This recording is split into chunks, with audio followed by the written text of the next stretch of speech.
Salut, c'est Trado, content de vous retrouver pour la mise à jour de la préparation de la semaine de trading. On commence par le CAC 40. Nous avons une zone de résistance à 73,46, 72,55 et une autre à 74,63, 73,44.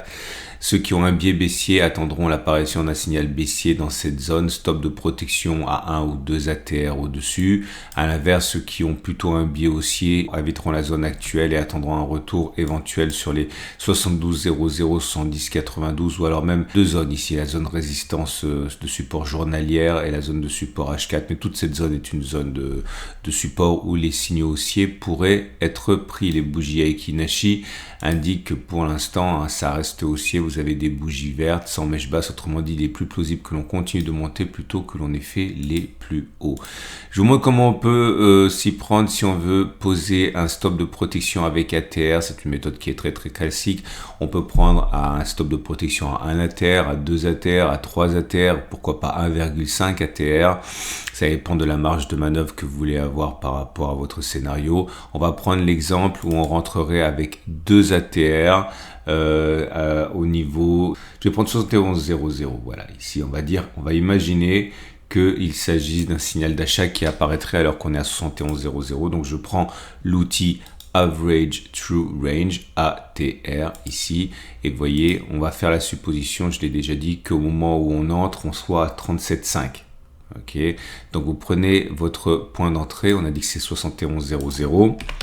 Et si vous mettez un stop de protection à 2 ATR, vous allez donc enlever 2 fois 37. 37 et 37, ça fait 74. Vous enlevez 74, ça fait donc 72,24. 72,24. Donc votre stop de protection, il sera 70,24. Il sera mis ici. Je vais mettre précisément 70,24. Ainsi, ça veut dire que si vous voyez les cours descendre jusqu'à 70,24, eh bien vous vendez votre position acheteuse en limitant ainsi votre perte, ok, au cas où le mouvement accélérerait. Maintenant, je vais vous montrer comment on peut utiliser par exemple des Turbo 24 pour intervenir sur les marchés pour trader. Donc il faut faire apparaître les différents niveaux de knockout, c'est-à-dire les niveaux à partir duquel votre Turbo 24 vaut 0, ok, pour savoir justement jusqu'où il ne faut pas laisser descendre le marché. Donc je fais afficher ici niveau de knockout. Et vous voyez, il y en a tous les niveaux, notamment là, 70-28, 79-78. Il faut que votre niveau de knockout, le Turbo 24 que vous choisissiez, soit protégé, ou si vous voulez, plus loin que votre stop de protection. Donc stop de protection. Donc celui-là, ça va sur 918, ça va parce qu'on est derrière notre stop de protection à 70,24. Donc je vais les faire apparaître ici. Donc je veux un long, c'est-à-dire que je veux acheter un Turbo 24. Celui qui m'intéresse, j'ai dit, c'est celui qui a 69,78 ici.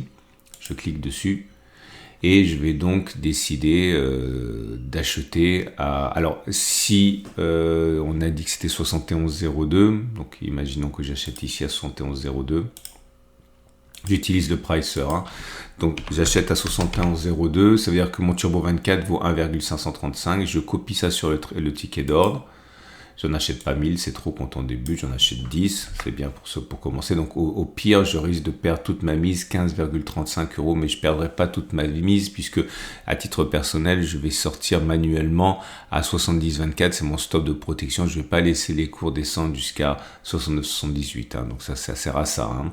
Et donc une fois qu'on a ça, on fait aperçu de l'ordre et ça veut dire que voilà, si on achète à 71,02 avec un Turbo 24 qui vaudra 1,535, voilà, vous avez compris. Maintenant, si vous voulez spéculer à la baisse, c'est la même chose mais dans l'autre sens. Donc imaginons toujours, pour simplement illustrer, que je décide de rentrer en spéculation baissière sur un signal que j'aurais eu à 74,00. Encore une fois, c'est simplement à titre illustratif.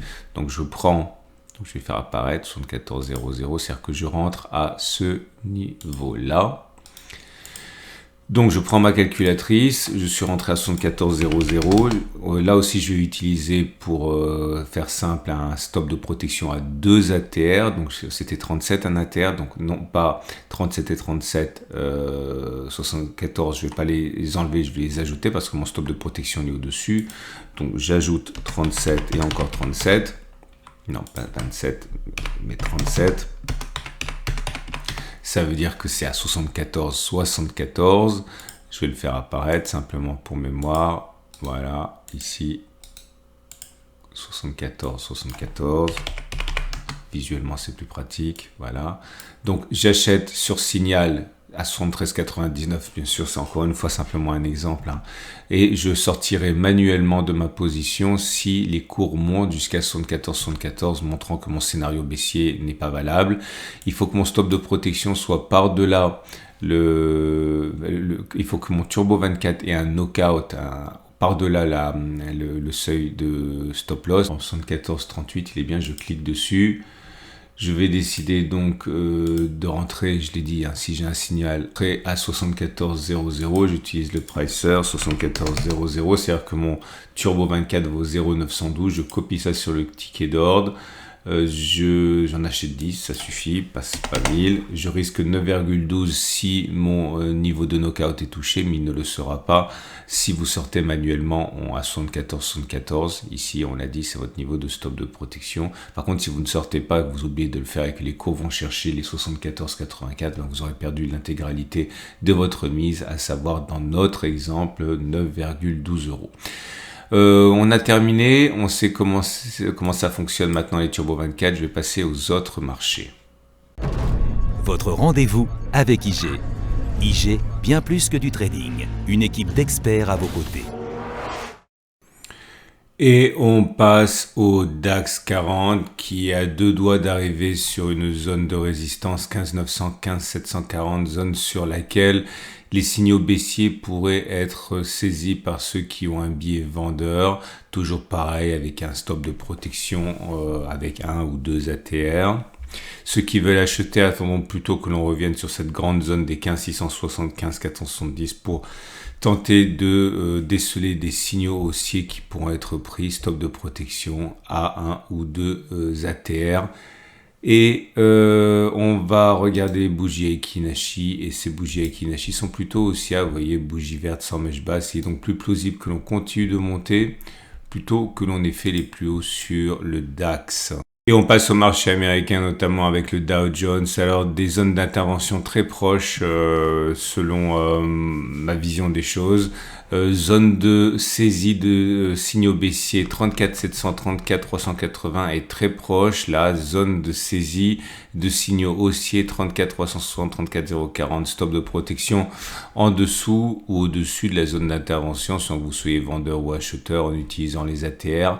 Les plus patients et qui veulent acheter attendront un retour sur les 33 970 33 600 pour saisir des signaux haussiers, stop de protection à 1 ou 2 ATR. Les bougies Aiki-Nashi indiquent que ça reste plutôt pas mauvais pour l'instant, parce que c'est des bougies vertes avec des mèches hautes, mais pas de mèches basses, autrement dit c'est haussier. La longueur, l'amplitude des bougies se rétrécit, donc la pression haussière s'amenuise un petit peu, mais c'est définitivement pour l'instant toujours haussier. Et on passe au Nasdaq, également pris en sandwich entre deux zones d'intervention assez proches, hein, la zone de résistance où les signaux baissiers pourraient être saisis, 15 370, 14 910 d'une part, et une zone où les signaux haussiers pourraient être saisis par ceux qui ont un biais acheteur, 14 750, 14 550. Les bougies Aiki-Nashi montrent que ce n'est pas baissier, loin s'en faut, hein, c'est vert, mais vous voyez, ce raccourcissement des bougies vertes montre qu'il y a de la fatigue, hein, parmi les haussiers. En tout cas, pour l'instant, on retiendra que ça reste haussier, mais qu'on est dans une zone où des signaux baissiers feront le bonheur de ceux qui veulent spéculer dans le sens de la vente. Et on passe à l'euro-dollar. L'euro-dollar est sur une énorme zone ici de support, vraiment très très vaste. Et dans toute cette zone de support, eh bien, des signaux haussiers peuvent être tentés par ceux qui ont un biais acheteur. Cette zone est comprise entre 1,08 10 11 hein, et 1,06 32. C'est une zone, je le répète, extrêmement large, et parce que tout simplement ce sont des zones de support journalières, hebdomadaires, en plus d'être des zones de support 4 heures. À la hausse, c'est un petit peu plus épars. Première zone de résistance pour ceux qui veulent spéculer à la baisse, les signaux qui apparaîtraient dans les 1,0878, 1,0856. Et puis plus haut, cette énorme zone de résistance journalière, donc qui paraît béante lorsqu'on regarde les données 4 heures, comprise entre 1,0913 et 1,0980. Donc vraiment des zones très très larges pour avoir le temps de voir les choses venir. Les bougies Aekinashi sont plutôt mitigées, vous le voyez, c'est vert, mais avec mèche haute et mèche basse, et ça fait 6 bougies comme ça, donc c'est plus de l'indécision pour l'instant qui prédomine qu'une véritable conviction haussière pour l'euro-dollar. Et il nous reste à voir le Bitcoin qui est sur une zone de support importante, cette énorme zone de support hebdomadaire, ce qui explique justement sa largeur 26 650, 24 750. Les signaux acheteurs pourront être saisis dans toute cette zone. Stop de protection comme d'habitude, 1 ou 2 ou même 3 à terre en dessous du point d'achat.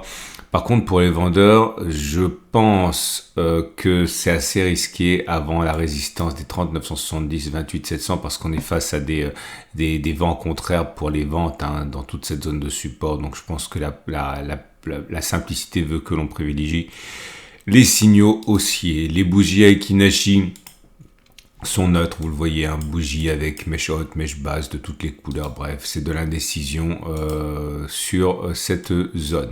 Voilà, on a fait le tour. Je vous rappelle que si vous avez aimé ce format, il est mis à jour toutes les semaines. Vous pouvez vous abonner à ma chaîne YouTube pour ne pas louper les mises à jour. Vous pouvez éventuellement déposer un like, ça me fait toujours plaisir et ça montre que ça vous a apporté quelque chose. Et enfin, je vous rappelle que tous les graphes et les outils que j'ai mentionnés sont issus de la plateforme de mon partenaire IG, mon partenaire trading, un leader mondial du trading en ligne. Je vous souhaite une excellente journée et je vous dis à demain pour d'autres vidéos et à la semaine prochaine pour la mise à jour de ce format. Ah, dernière chose avant que je n'oublie, j'ai failli le faire. Je vous rappelle que si vous allez sur ma chaîne YouTube et que vous allez dans l'onglet communauté, vous avez des alertes en temps réel lorsqu'on est en zone d'intervention. Ça pourrait vraiment vous aider si vous n'avez pas l'occasion d'avoir la tête et les yeux partout, si vous me passez l'expression. Donc l'idée c'est que vous allez sur la chaîne YouTube, vous allez dans l'onglet communauté, là vous avez toutes les vidéos que j'ai déjà commises. Dans l'onglet communauté, vous avez donc ici des différentes alertes. Par exemple, il y a non, ça c'est des alertes actions. Voilà, il y a 4 jours, juste avant l'attaque baissière, il y avait eu justement une alerte qui avait été signalée parce qu'on était en zone d'intervention, etc. Il y avait 2 alertes sur le CAC 40 en temps réel. Bref, vous l'aurez compris, onglet communauté de ma chaîne YouTube, c'est gratuit naturellement. Excellente journée pour de bon et à la semaine prochaine pour la mise à jour de ce format.